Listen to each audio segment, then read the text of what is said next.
حادثہ۔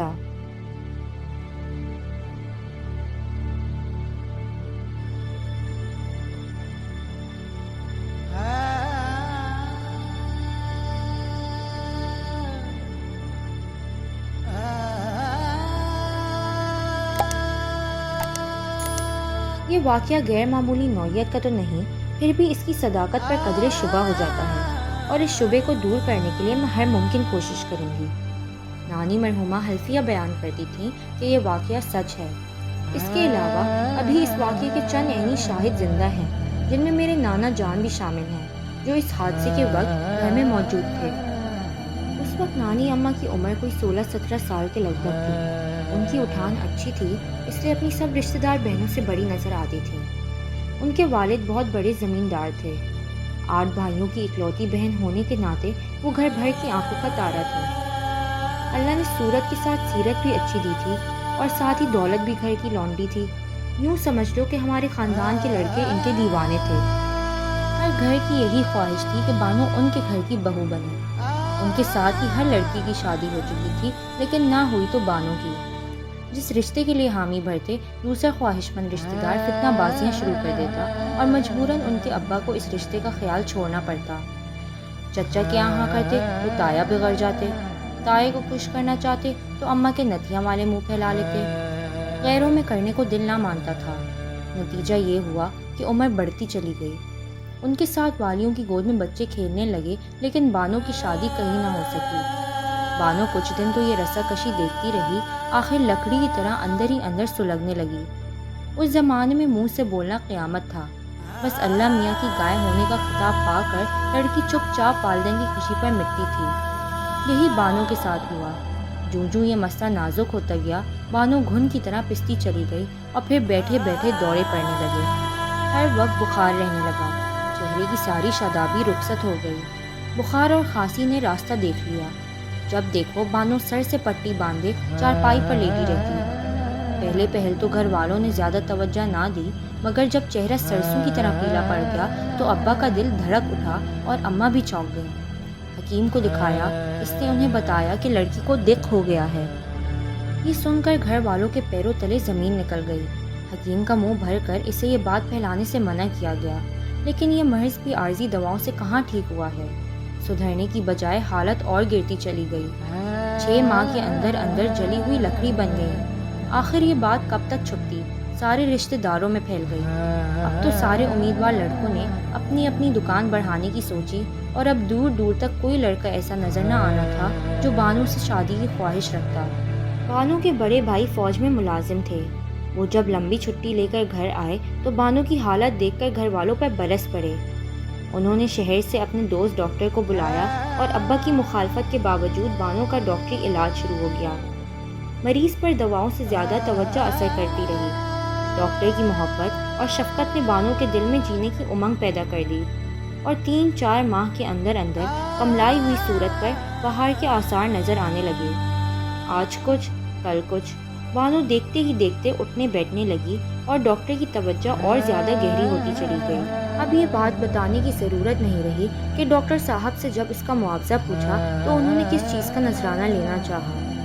وہ بانو مکمل طور پر صحت یاب نہیں ہوئی تھی، مگر ڈاکٹر صاحب اپنی شادی کے بعد انہیں باہر لے جانا چاہتے تھے۔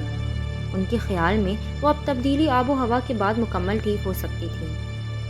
اس انکشاف نے خاندان میں آتش فشاں پہاڑ کا منہ کھول دیا۔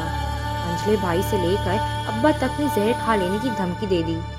اماں نے تو قسم کھائی کہ اگر ایسا ہو گیا وہ کھا مریں گی۔ مختصر یہ کہ سوائے بڑے بھائی الطاف کے اور کوئی اس رشتے پر راضی نہ تھا۔ ڈاکٹر صاحب کا علاج ہٹا کر فوراً بانو کی شادی کی کوشش میں لگ گئے۔ اماں کا نالائق بھانجا جائیداد کی خاطر اب تک بانو سے شادی کی امید لگائے بیٹھا تھا۔ اماں نے جھٹ منگنی کر ڈالی۔ بانو بیچاری منہ سے پھر بھی کچھ نہ بولی، اور عین نکاح والے دن ایسا واقعہ پیش آیا کہ جس کے متعلق یقین دلانے کے لیے میں ان کی حلفیہ قسم اوپر بتا چکی ہوں۔ گھر میں شادی کی چہل پہل شروع ہو چکی تھی۔ بارات آنے میں صرف ایک پہر باقی تھا۔ بڑے بھائی الطاف دوست کے ساتھ شہر چلے گئے تھے۔ انہوں نے شادی میں شریک نہ ہونے کی قسم کھا لی تھی۔ خیر ان کی اس دھمکی کا بھلا کس پر اثر ہونا تھا؟ بانو کا دل پہلے بری طرح گھبرایا۔ اس نے سب سہیلیوں کو چلے جانے کی التجا کی، پھر سب کے دیکھتے ہی دیکھتے تورا کر گری اور پھر نہ اٹھی۔ گھر میں کوہرام مچ گیا، شادی کا گھر ماتم کدہ بن گیا۔ نبضیں ٹٹولی، دل کی دھڑکن گننی چاہی، لیکن وہاں تو ایک خاموشی تھی۔ بانو سب کو چھوڑ کر جا چکی تھی۔ اب گھر والوں کی آنکھیں کھلیں۔ اماں ابا اپنی ہٹ دھری پر پشیمان اپنی لاڈلی کو لوٹ آنے کے واسطے دے کر رو رہے تھے۔ رشتہ دار الگ شرمندہ شرمندہ کھڑے تھے۔ بھائی بیچارے پچھاڑے کھا کھا کر گر رہے تھے۔